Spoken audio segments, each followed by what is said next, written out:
And I'm clicking the button now, and I'll explain. Well, you know what? I could have. Okay, we are live, and I wanted to. I've already explained to Scott what I'm doing here.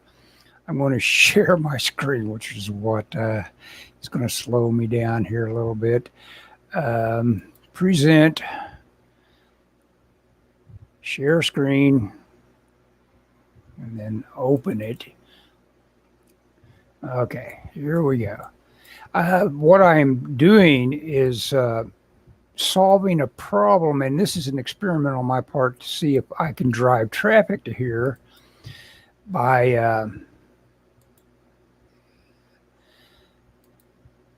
solving a problem that I know occurs with Macs that I don't know if it's always the case, but if you have some sort of little glitch happens, you have this thing that is, I assume it stands for instant message.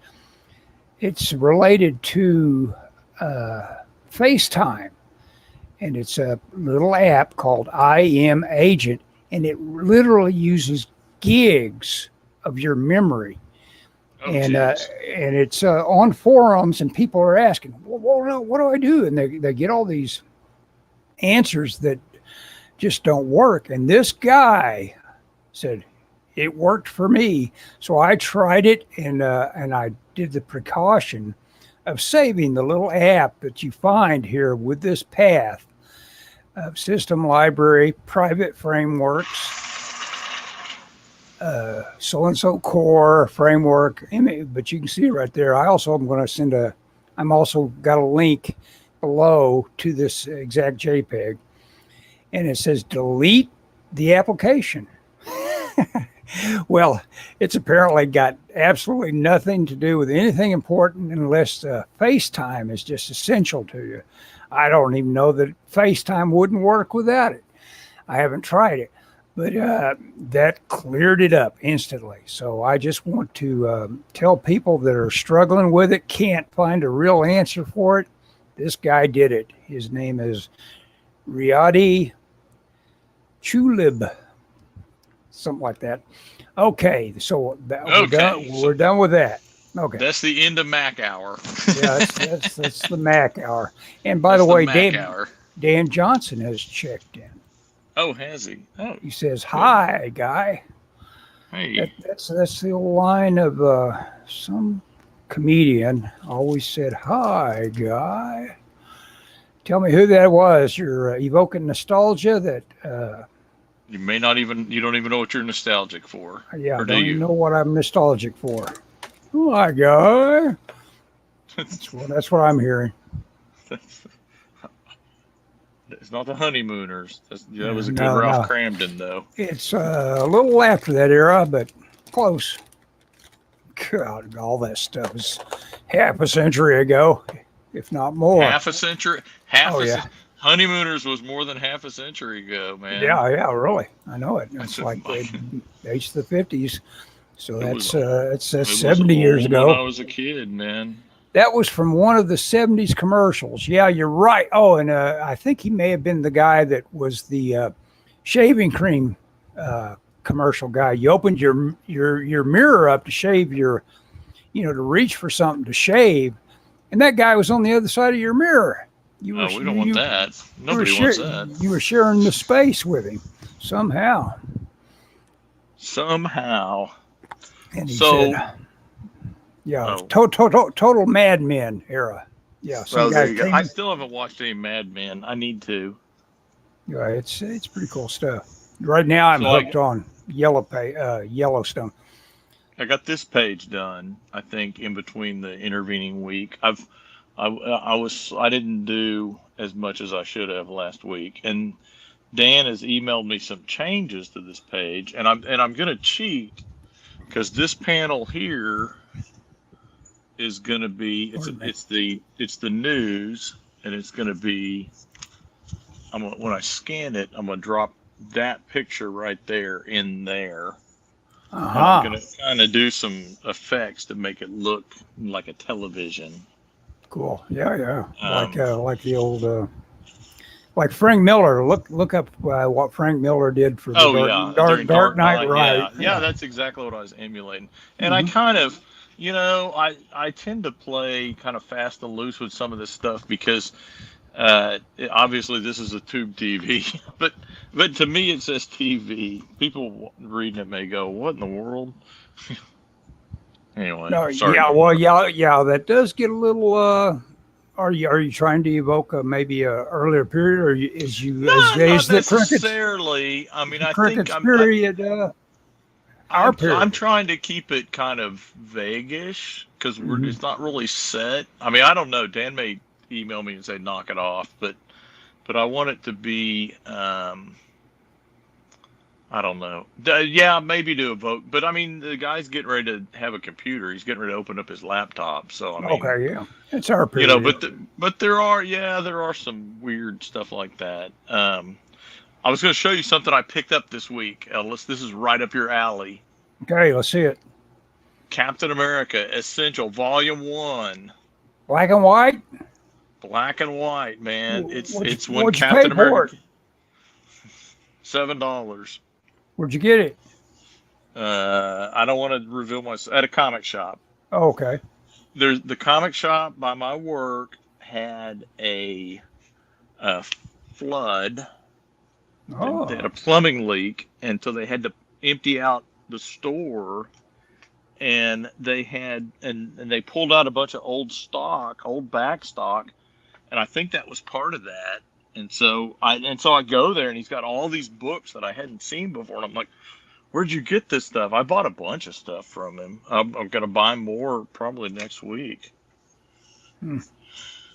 Well, that's absolutely the king of what a guy would want for Source and Kirby right there. That Well, right.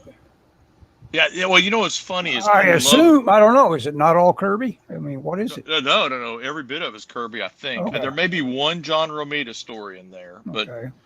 I think every bit of it's Kirby. And Yeah. I love, my favorite Kirby era is that early '60s stuff he did. What kind of, and I mean, I like the kind of the '50s stuff too. But to me, like about the time the old yes, the old sets are still around like that. Yes, I like the Fantastic Four #1. That's the era of Kirby that I like. I think it's just kind of got a and there's kind of peaks and ebbs in that stuff. 100% Kirby crack. Yep. Yeah. Anyway, I love that stuff, and I've been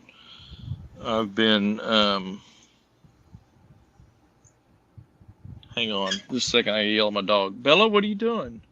Hello, Don't eat that. She's over there sniffing around in my books. I have a pile of books on the floor, multiple piles, but one in particular. But anyway, I picked that up. I love that. Even though I read a great article online that was arguing that at the time that Kirby was doing that early Marvel stuff, the art that he was doing for his Westerns was actually better. I don't know. There was a little more, and there were the wherever I read that it had some examples. Kirby was mainly into whatever made him into the filmmaker that he was at heart. I mean, he wanted to be a storyteller that did big time stuff. I think at his heart, he wanted. Yeah, I could see that. And, I'm sure. The serials of the day were very important to him. Those long gone era when he grew up, the stuff. Well, of course, a lot of them he couldn't see because he was in the war. It's pretty amazing when you read a book by William Whitney. This is a big book that Steranko was a big fan of. It's called In a Door, Into a Fight, Out a Door, Into a Chase. And that's by the director William Whitney that followed that formula for thousands of feet of film, or a million feet of film. for a lot of Republic serials that he directed. He was quite the Oh, he that was stuff is quite the great.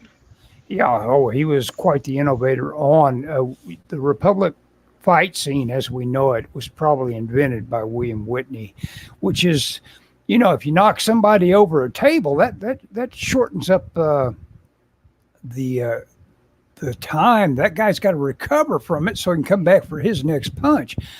That wasn't Whitney's technique. He'd have a hard cut there to where that guy somehow has he's a tough guy. I mean, he's bounded off the floor and Oh yeah, he's already throwing his punch right back.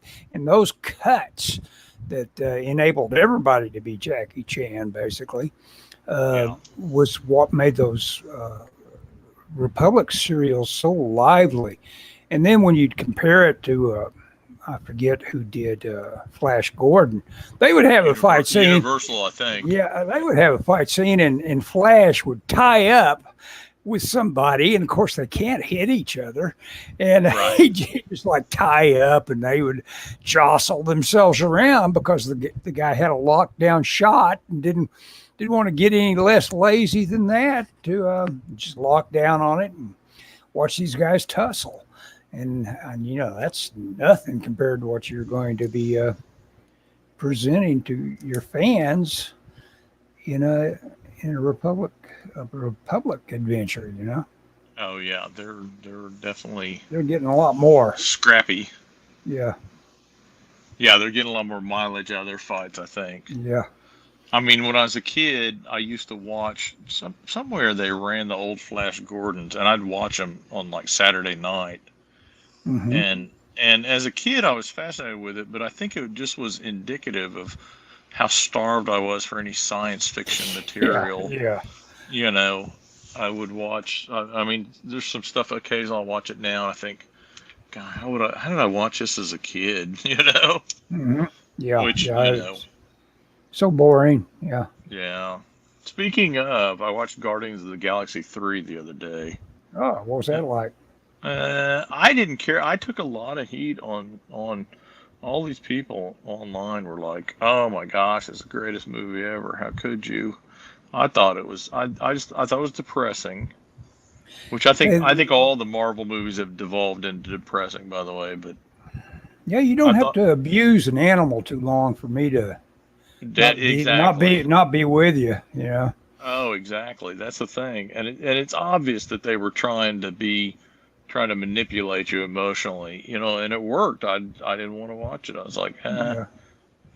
and a lot of it is interesting that a lot of people that I knew were like, it was great. And I thought it just was just even beyond the animal stuff. I just thought it was flat, and Hmm. it's like, oh, well, I don't know what they're doing here. They're trying to kind of tie up things, and Hmm. I've decided that I don't like James Gunn. He just kind of got to. Well, he may be reached his what was that? Expiration date. Expiration date. The Peter Gunn's he's not Peter Gunn.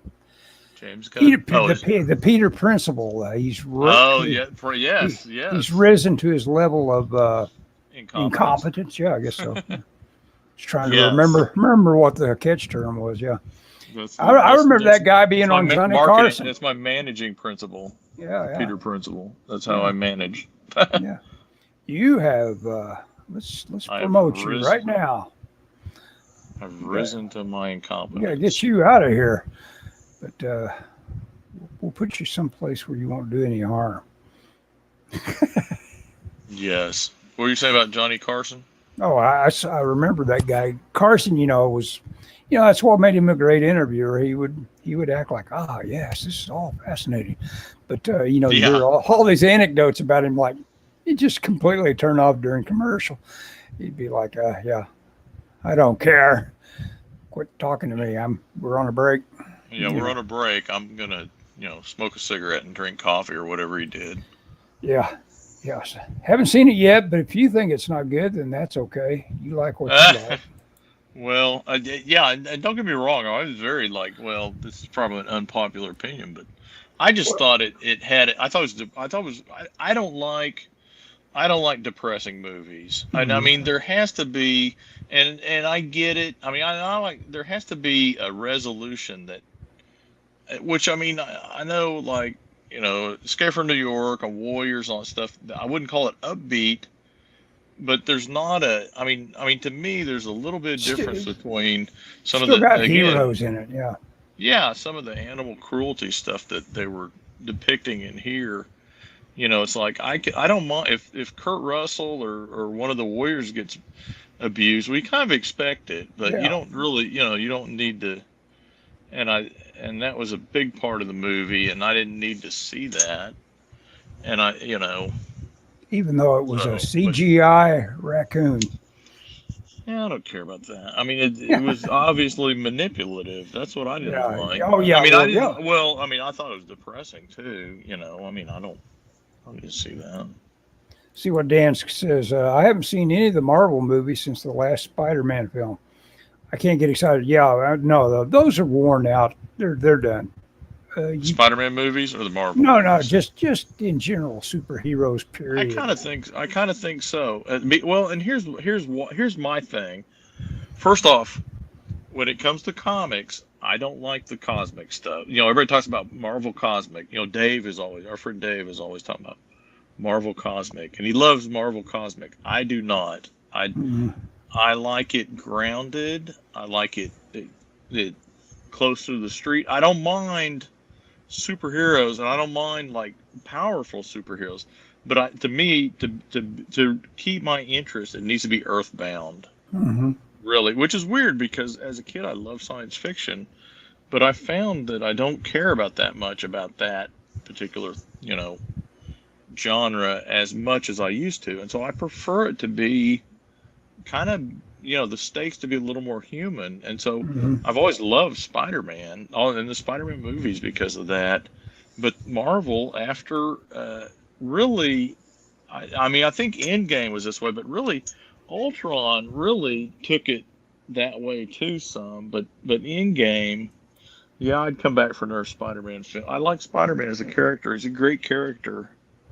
Yeah. But I I I I didn't care. So the Guardians have always been a hard sell for me, Yeah. Yeah. um, Well, that because was of gun thinking outside the box, and you know what? None of you know anything about something I know about, and some sort of offbeat, minor part of the universe. I know all about this, and you guys will love it when you're introduced to it. well, Which is cool. I think a lot of it succeeded because Chris Pratt Hmm. was so well in the role, but also I think by the same token, Chris Pratt is like he's like a brother that you think is like the greatest guy in the world because he's kind of a nutball, and he's Hmm. great until he stays at your house for 3 days. And you're like, Yeah, oh, go exactly. away, go away. Enough. Yeah. Yeah, okay, enough of your antics. And that's how I feel about Chris Pratt. Even though I like him, sort of. And I think Well, the have you ever seen Parks and Recreation? Any of that stuff? yes, yes, He's pretty and funny in that. he's pretty funny, but I mean it's yeah, it can get a little tiring, Hmm. and so I don't think he was. Everybody said, oh, he should be Indiana Jones, and it's like, no, he's not. He's not Harrison Ford material. The You danger know. to the average person on the street is where the drama is at. Sure, yeah, Yes, it's got to be, the yeah, stakes have to feel real, hmm and I don't think they have that in the for me in this. I mean, even like Endgame, the scale was so big. It's like, they lost me at Endgame. yeah, the But weird little conversely, girl, Aubrey Plaza. yeah, but that's on TV. Yeah, I think his real life wife was even better looking than. yeah, yeah. He's pretty cool, dude. Um, But I don't think he's Indiana Jones. no, He doesn't No, have. he's probably not Harrison Ford. Yeah, you're right. But boy, while he was hot, I tell you what, I'm really happy for the guy because he got to he got to plug in on these huge franchises. Got to do Yeah. all kinds of stuff. There's a comic book story related to him that is human related, which is I don't know if you guys have ever seen the. I'm talking to Dan too since he's so here. Sure. Hey, don't knock Aubrey. No, I know Oh, no. she's a very attractive girl. I thought she was the Weird one in that chicks. newest Predator movie. I think it's just called Prey. Oh, She just Pratt looks. was in that. No, she just looks a lot like her. Oh, Aubrey. Okay, what was I? Yeah. you were saying Aubrey Plaza got those weird eyes, Yeah, she's got those weird eyes. crazy eyes, man. Mhm. Anyway, sorry, just Mhm. saying. Uh, Oh, I wanted to say about the role that is related to a comic book that you wouldn't think of was the Wally Wood comic book, 50 Girls 50 or something like that. Uh, that's a science fiction story about this guy that's a user that wakes up women that are in this interstellar craft. He's not supposed to be. He's in charge of waking everybody up from their suspended animation, but he's waking them up, to basically have his way with them. Just he's patient about it. He's not totally rapey or anything, but it's just a matter of he's abusing his status, and then it gets turned around on him. It's got a flip on it, but they made a movie of that with that guy. It's an Chris Pratt. Yeah, Chris Pratt. It's an EC story, right? Yeah, from Weird Science. That's right. And I couldn't tell you how it ends, but I'm going to look up on another browser. I'm going to look up Chris Pratt, find out what that movie is. I think it's actually got somebody like old Scarlett Johansson maybe in it. Let me look this up for all our fans. Yes. Now that Like we've like I expanded said, them yeah, with this, that's with the this new experiment logarithm. by talking about a common computer problem at the front of it. We'll see what I can do with a few tags. And what have you? You know what? The thing I should have started the program with is I have absolutely no plans on shooting Joe Biden. Yeah. Yeah. Because that one guy, my God, when you crash into somebody's house and just basically, come in, 20 deep to somebody's house, you're there to kill them. You have Well, okay, so I heard the guy was killed, but I yeah, don't know any of the details. I heard he threatened to kill Joe Biden, but I have no yeah. idea where or how legitimate it was. I just saw a picture of the guy and Oh, he he's looked just like one of he these was guys that's got no self-awareness when he gets on social media because it's too new to him. He got on there and just started thinking off the top of his head, boy, there's nobody I'd rather see hit every step on the way down on Air Force One than Joe Biden. He's basically wishing him dead.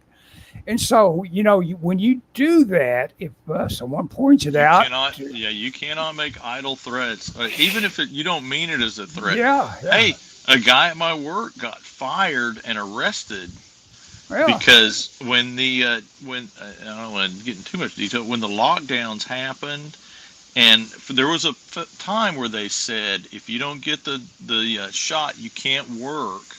Yeah. He threatened to blow up whatever government agency was in charge of that. And a work, I mean, everybody liked the guy and we didn't think he was Yeah. dangerous, but Yeah. man, a business can't take a chance. No, you can't. You can't have a guy that has proven to you he's a complete hothead, And Yes, when, and when this he guy when he this guy was, yeah, no, you've got to say, okay, this guy can't separate this and that, and it's ease him out before he hurts somebody. well, they called the It's called. authorities on this guy. He Oh, wasn't eased really? out. Oh Okay. yeah, he was arrested like that day and lost his job. I mean, I felt sorry for the guy because he obviously had mental issues. Him and his wife were having issues. You know. Hmm. Well, under the trivia for this movie, it doesn't say anything about being based on the comic book, but it's definitely the same script. It's got the same idea, and it is starring Jennifer Lawrence, top billed. Jennifer Lawrence and Chris Pratt is the next guy. Oh yeah. It's got an awful lot of people. It says they're in it, but they're all voices for the most part. And I guess there's a few flashbacks maybe, but mostly they're on an interstellar craft made in 2016. Oh really? That's not that long ago. Not too long ago. I figured it'd be an early show of his. I don't like any of this, Ellis. It's like it's not gelling. Use that eraser. I'm yeah, all those angles are wrong. That's why you do roughs, and that's why you do layouts. Right. With Jennifer Lawrence, yeah, she's in it. He was 75, right? Yeah. The guy was he was 75 and obese, and I can't imagine. I can't imagine they had to kill the guy.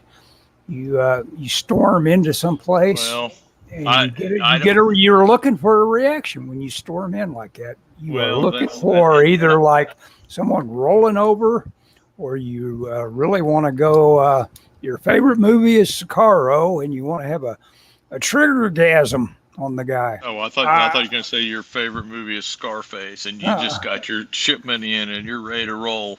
These law enforcement guys that can't wait to show you what they know about bump stock shooting, and just filling the guy with as much lead as they can get away with doing it. I'm always put off by that stuff.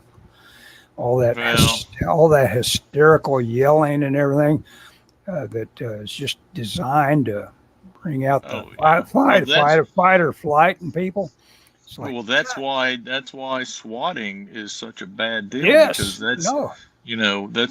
it's not a game. It's like somebody is going to get killed if this goes the way that whoever intended it to go.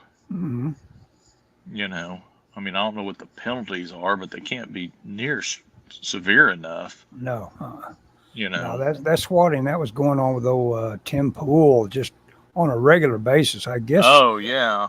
I guess they've kind of figured out that anytime they get a call for his address, it's like, no, we checked it out. We know what you're up to. Don't even attempt it. Yeah, I would hope they'd instantly go into the mode of saying, hold on the line here for a while. Yeah, hold on the line. Give us some more information. Yeah. Hold on the line while we track it. Yeah. So tomorrow, you and I have spoken online about this mural that I want to do. Yes, yeah. And I've talked about for a long time. Mm-hmm. And I don't even know. I'm going to go. It's going to be hot tomorrow, or I'd try and convince you to go with me. But I don't think it's a good idea. But I want to do this mural. See, so here's my. I don't know if you can see this, Ellis. Here's my original layout. And there's solo. There we go. Forget about this. This is unrelated. But solo. There we go. So down in downtown Oklahoma City, there's some tunnels, and there's a hallway. There's two hallways with murals, and there's one specific one that I've wanted to do this mural in, and I want to do it like a comic book. And so my idea is to do panels and the panels would tell a imaginary story. In other words, it wouldn't be, I don't know what it would be going in. People would be able to interpret it for themselves. Exactly. And so I drew this in my sketchbook a couple of years ago. I did some measurements. So I'm going to go downtown tomorrow and double check my measurements, because this is my last page that I got to draw for the Black Cricket for now until Dan gets chapter 3 done or something else. So I'm kind of idle after this. But I'm not saying that to shame Dan or anything like that. Because I'm sure. I'm just saying I want to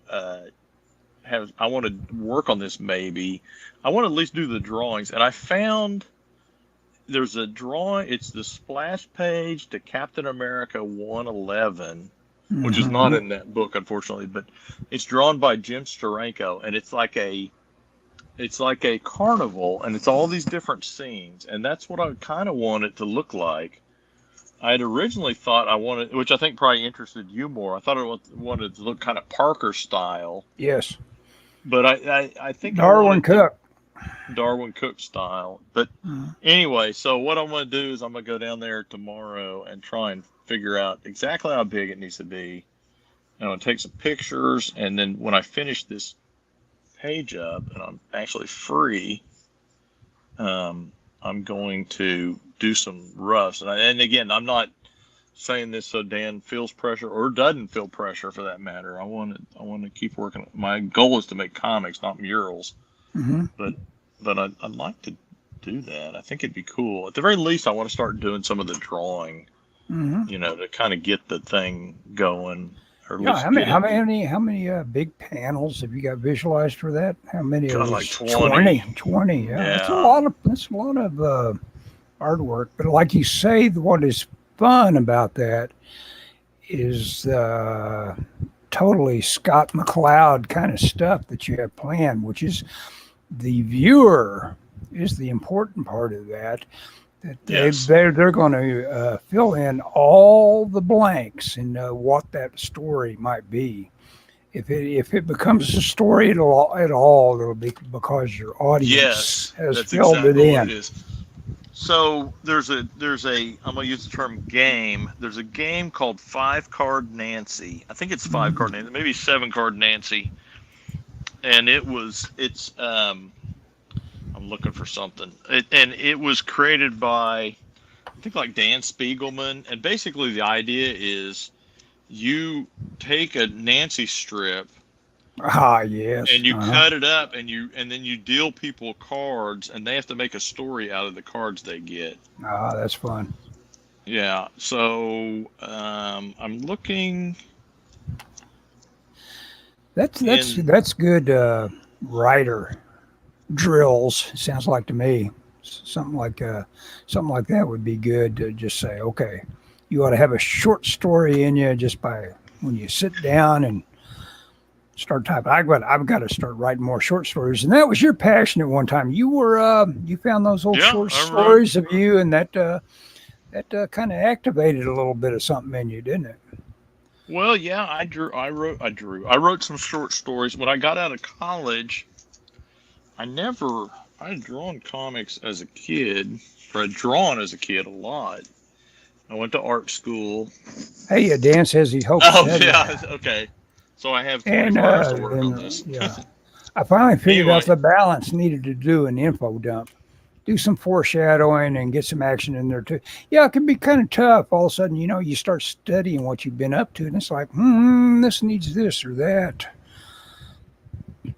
He's got 2 new characters.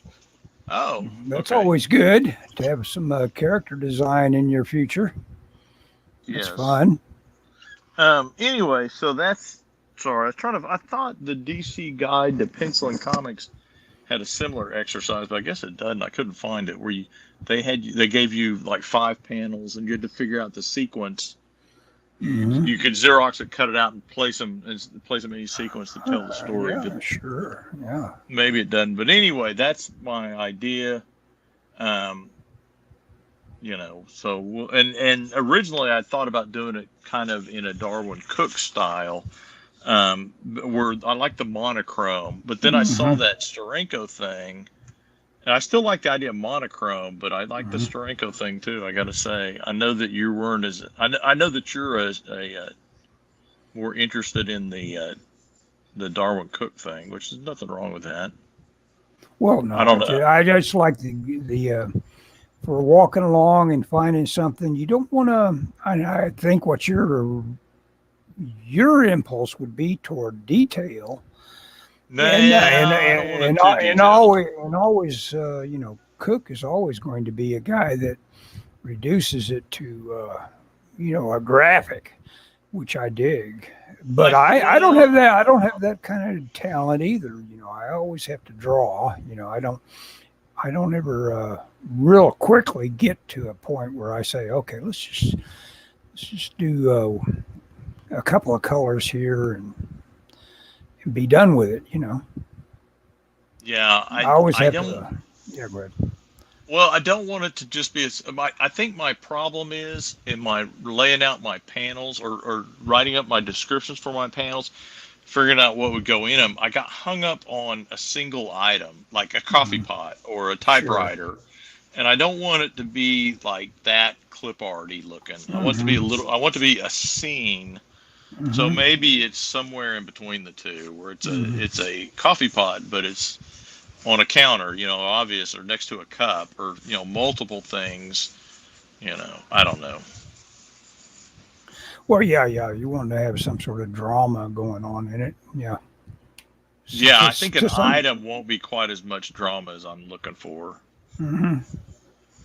Yeah, it's got to be atmospheric. Yes. I finally figured out. Yeah. Here we go. Oh, sorry. Okay, well, never mind. We're all caught up on Dan. I just was thinking I wasn't. I think these stupid markers, I got them pretty cheap. I think they're already dry. And I had them all sealed too. It's annoying. I pulled some Copics out of my drawer here that have sat here for probably 2 years, and they were still really good. Yeah, I've brought a couple back to life just here recently with, that store we'd go to over there on 50th. What's the name of that? Porches. Yeah, Porches. I bought a couple of reservoirs up there. They're pigment for the Copic, and you can bring those back to life. That's where the Copics they pay off for them. Everybody's always looking for something cheaper. But the thing with the Copics is you can put ink in them, Yeah. And you can buy nibs, and you can buy. So it's like, well, it's hard to argue with that. So I'm going to tell Dan right now on the last panel or the last page, I'm doing this television screen in the computer. In this panel, it's going to have, or this page is going to have some computer readouts. And I'm going to do this stuff digitally and drop it in. In fact, I may drop it in black so that Kevin doesn't even have to ink it if he doesn't want to. He can just use what I got. Because I have drawn, it's not clip art, I've drawn it for a project, like schematic views of some military equipment. So that would fit very well in what we're doing. Yeah, these markers kind of suck. Shame.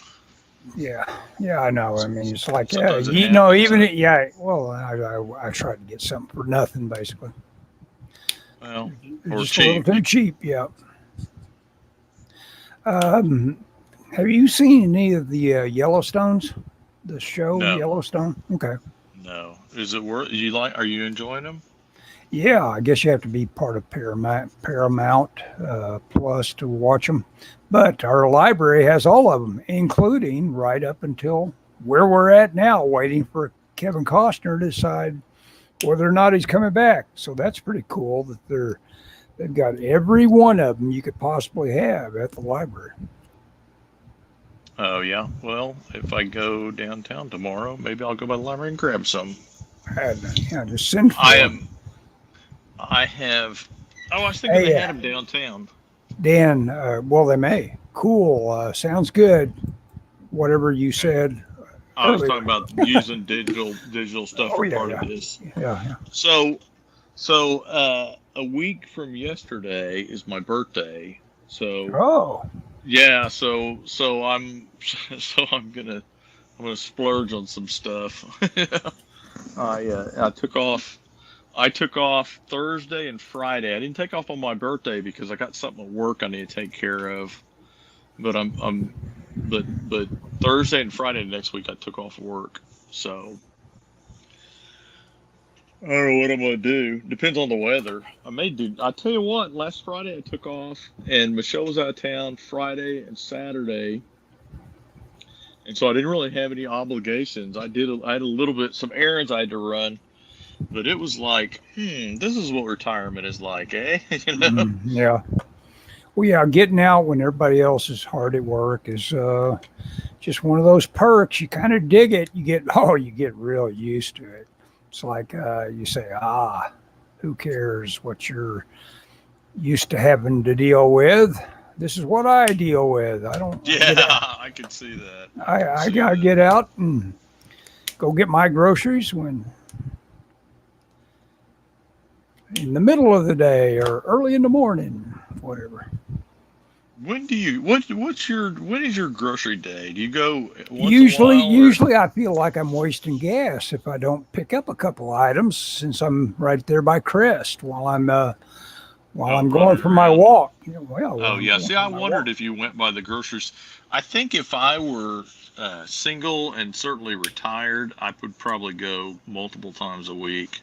Yeah, that's what I do. Yeah, it's there's no point in having produce. It's anything but fresh.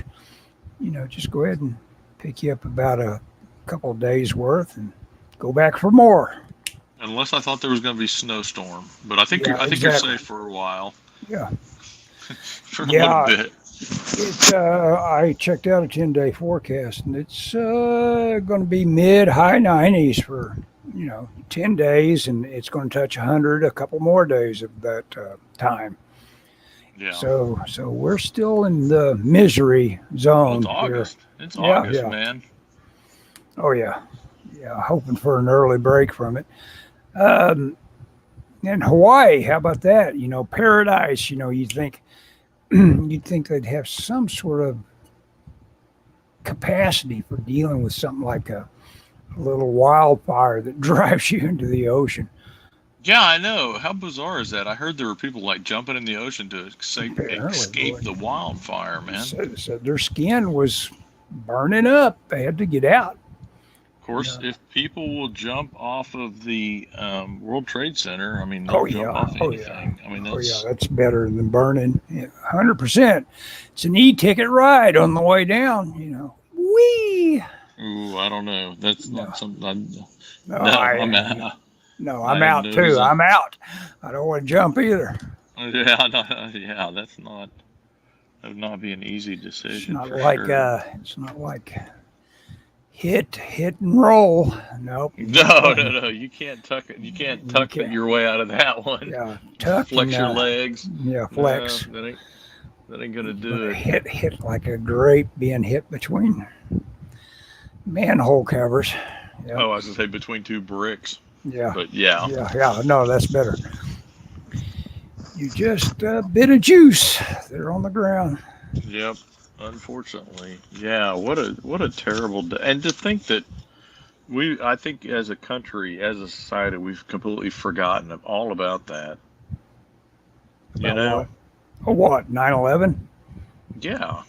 Yeah. About the fact that it reminds me of that tragedy. That's what Norm Macdonald played with 9/11 so brilliantly. He would just mock the idea of being mawkish about it. It's like it happened. Let's talk about it. But that's not what he was saying. He was just mocking. He wasn't mocking 9/11. It's hard. It's subtle stuff, that McDonald would get up to. But that was one of his return to gags. It reminds me of that tragedy. Anytime anybody would butt up against it. And then he would typically, and all of his friends know this, that he would just very subtly try to set them up so he could be outraged at what their reaction was. Yeah. You set me up. That's what I thought. I'd always associate that with Andy Dick just being outraged when he realized that McDonald had set him up. You set me up.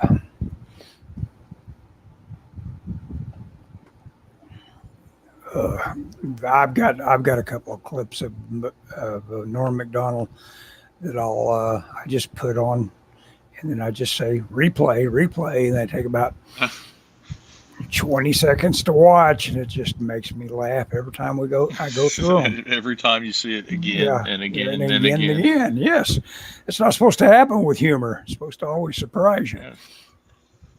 Yeah. There's some comedians like that. Yeah. Have you ever watched or read and or listened to Steve Martin's Born Standing Up, his autobiography? I need to. I think, you know what? I think I have. Doesn't he talk about being thrust into that literary family of Dalton Trumbo or something and all that? Yes. Yeah, I guess I have been exposed. He was dating Trumbo's daughter. Yeah. Yeah. It's bizarre. It's funny you say it because it's bizarre. Before he was famous, some of the circles he ran in. Yeah, it's like intellectuals. Yeah, it's like that's what was his major, wasn't it? Something like that. Well, it's like philosophy or something like that. Yeah. And he is, when you scratch the surface, he is being very intellectual about what he gets up to. It doesn't seem like it. It seems like slapstick, but right away his first impulse is to do something like what's that one about the guy that can't talk for himself, so he gets somebody else to do it. He's got a big nose. Oh, what is that? Oh, Cyrano de Bergerac or whatever it is. I forget what his version was called, but it was a pretty good version of it. Was it Cyrano, maybe? Yeah, I don't think so. Anyway, Dan will tell us. Yeah, there you go. I forget the philosopher, but in that book he talks about how in his philosophy class he kind of developed this absurdist humor because they were studying some philosopher, and it was like, if A equals B, then therefore B equals C or something, but they're unrelated the way that he describes it. And so he kind of applied that to his humor. And it kind of gave him kind of an offbeat quality. Gave him the way he needed to sneak up on people. Yeah, and people didn't realize that what he was doing. Yeah, I like that book. Pretty good book. I had the audiobook on my phone. Yeah, I need to read that or listen to it again. Yeah. Oh, I finished Huck Finn. That was so great. But you know what? And this just goes to my impatience with this or that. But there's a big payoff at the end. They get rid of the hucksters that are plaguing them finally, and just so happens that Huck and Tom Sawyer are together again at the end of it. Oh yeah. And it just it's a long involved thing that Tom is going to help get Jim out of captivity, and but he makes it into this totally elaborate process that just doesn't make any sense, but it makes sense if you're Tom Sawyer. And then it turned out he knew all along that Jim had been made a free man because the former owner, when she died, she left that in her will to free him. That's all he had to do, was to pass that along. So really, he became what is funny, all the way through it. It's that perfect thing about what I talk about, that is obvious, that you need conflict all the way through a story to keep interesting. Well, after they got rid of the conflict they had with these two old charlatans, the king and the duke, that they get them off the raft. The antagonist does become Huck, or not Huck, Tom, because he's causing. Oh, really? Well, yeah, he causes all the trouble that they're having to go through at that point. And it's funny. He's a funny antagonist, but that's what he's there for. There's got to be that conflict. I am currently listening to Chronic City again. Chronic City. Who's that by? Jonathan Latham. I'm feeling the need to probably listen to Confederacy of Dunces pretty soon again. There you go. I've got a need. I need that kind of between the lines kind of brilliance going on. Again. That's a perfect example. I was talking earlier about how I like something that takes place in a relatable area. That's a perfect example of that. Yeah. The idea that it takes place in New Orleans, and I can relate to New Orleans, and I know New Orleans, and so the story seems more real to me. Mm-hmm, yes. Than something that takes place in outer space. James Gunn. Mm-hmm. Well, what did you watch your exposure to the Gunn film on? Disney Plus. We have Disney Plus. Okay, so that's where you can get it. Okay. Yeah, and in a couple days, I believe Flashpoint, or whatever the Flash movie is, supposedly is going to be on Disney or Max, and I have Max also, and I'll watch that. I want to see that because I like that story, but I don't like that actor and all of his shenanigans. Mm-hmm. But that was a movie I was thinking about going to see at the theater. Of course, I always say that I never do because we never make time to see movies in my house.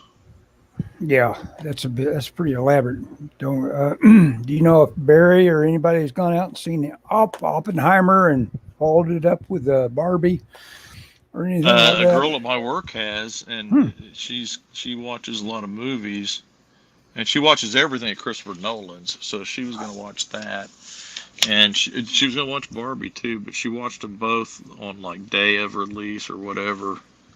It's funny. Whoever at the movie company came up with that was brilliant. Yeah, it's like, I've got to join the crowd.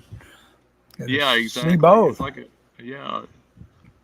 It's like it's like, and I don't know if they're even put out by the same company. Yeah, I don't know. Seems like it'd be a waste of time to get too behind the idea of the campaign if it wasn't by the same company. I don't know. Well, except for if it worked. If they were, but it worked. It drives traffic. If they were not by the same company, why would you release two movies on the same day? Two big movies on the same day. Dan got bounced offline for 5 minutes. You missed all kinds of really deep stuff. Yes. Now you got to watch it online. You may have brought us down, Dan. I'm not sure why we went in deep directions. I wonder why he got bounced. I don't know. Technical stuff. Global warming. They were swatting his house. Yeah. Tech issues. Issues suck.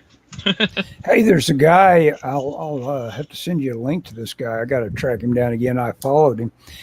He's just taking a rubber band from 2 set points, top and bottom. Oh, yeah, I've seen that. That perspective. Yeah. I've seen that done too. That's all good, but it doesn't give you a vertical line. Yeah. No. He's got to be good at freehand, basically.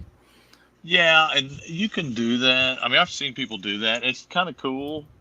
And I think they've made tools like that have something. But I mean, I'm just always for anything that potentially could simplify things, Well, I've got a grid on almost all these pages, and I drew it freehand. I used a ruler, but I eyeballed. Sure. It works. I've realized from reading like those old comics, most of that stuff, the perspective was so eyeballed anyway. Sure. Kirby was totally a guy that was using almost an orthographic view. It's like Yeah. they were just barely heading toward a vanishing point. He was like I say. Yeah, you for comics, you don't. I mean, I don't get me wrong. I mean, I can do perspective, Hmm. but I think in comics, it's better if you just kind of Yeah, just figure wing. out If you know the what you want rule, to you got to get. know the rules. You have to know the rules about where stuff goes and what it heads to. But I think if you know, and you got to know your horizon line. You do have to Sure. know your Oh yeah. horizon line. If you Hmm. know your horizon line and you can put stuff above and below it, and like figures, you can relate. I mean, even this figure, my horizon line is here, so I've already got a little bit of a. This is you're looking up at this and kind of down at this, kind of going. You And can if you figure can, out your bounding box on it. Yeah. yeah, yeah, yeah. Then you're good to go. I think. I mean, Oh, don't. I'm not saying you shouldn't. I mean, I've drawn like a million things with like rulers and stuff, though. But also something else. If somebody's listening that draws or whatever wants to I've drawn a million buildings like from on location and rooms and stuff, and that helps because then you kind of figure out, especially if you do it in ink and you don't have perspective grid, you're just looking at it and drawing it. You get that relationship in your head and you figure out where the stuff is.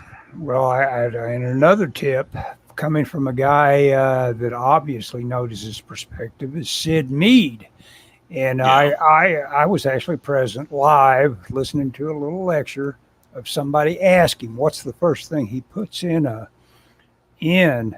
to one of these fabulous drawings of his, or as he's sketching it up. And he says, "Oh, the first thing I'd put in is a person, even if there's no person in it." And he doesn't draw particularly well, great little figures either, but he puts a person in so that he knows the ergonomics of the whole thing.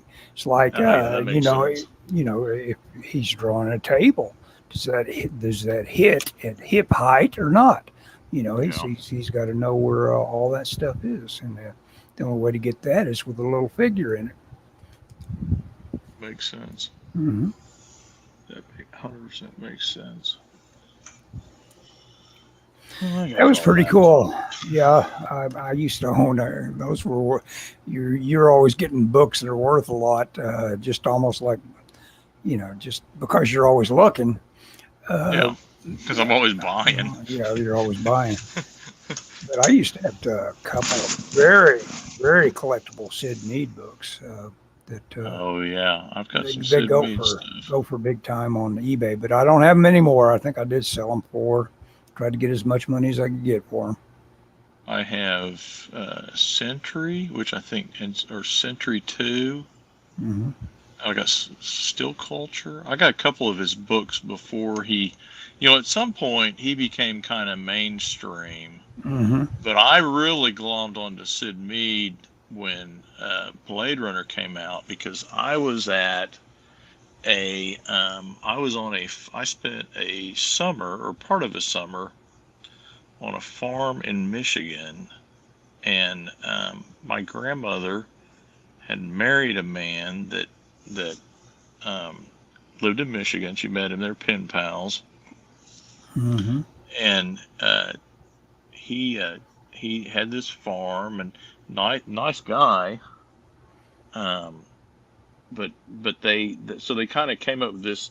We're going to spend summers in Michigan because it's so hot in Oklahoma, and then we'll spend winters here. Hmm. Well, that was well intended. Let's put it that way. But anyway, we went and spent a good chunk of the summer. I don't know if it was weeks or 2 weeks, but one of the things I bought was a magazine when Blade Runner came out, and it had a ton of Sid Mead drawings in there, and I was just Yeah. like, "Holy cow!" That was one of my first exposure to Sid Mead, and I was blown away.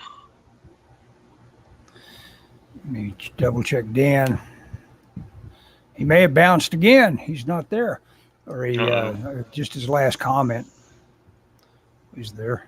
Oh, Uh, guys, I'm trapped. yeah. That's a bummer. That's all right. That's all right. He was. Well, Yeah, he added quite a bit to the little experience, which is drawing to a close. So you're going to go downtown. So you are going to take a tape measure with you, huh? No. I got one on my phone. Oh, okay. That's cool. It's pretty accurate. Yes, it is very handy. As much as I complain about having a phone, and the tape measure in the phone is, you can set it. It's easy. You can set a point, and then it'll drag a line. You're looking through the screen and drag a line and click it on another point, and it'll give you the distance between them. It's very, very cool. Dan says here at 1 hour and 1 second in. Okay. So you ready to call it, Scott? Yeah, let's call it. Okay. Hey, Dan, good to hear from you again. I'm sending Absolutely, character notes, Scott. Let me know when you get those. Okie dokie. Oh, okay. Yeah. I'll look at them, and I think he said he's going to send it via Messenger, which is probably Facebook Messenger, which will be good. Yeah. I'll look at them. If I have any questions, will let you know. Okay. Thank you for everything, Dan. I appreciate it. Groovy. And like I say, all those thousands of people I'm driving to this by virtue of the bait and switch of saying I'm solving tech problems. No, it's not. Bait and switch would be, I'll tell you at the end about the tech problems. Yes. You told them up front. Up front, yeah. If anybody listened at this point just because of that, it's because they were interested. Yeah, that's right. Okay. And subscribe and like. Yes. Okay. Ring the bell for subscriptions notifications. Yeah. Ring the bell for notifications. Okay. Yeah. We're ending broadcast. Bye-bye. Okay. Bye.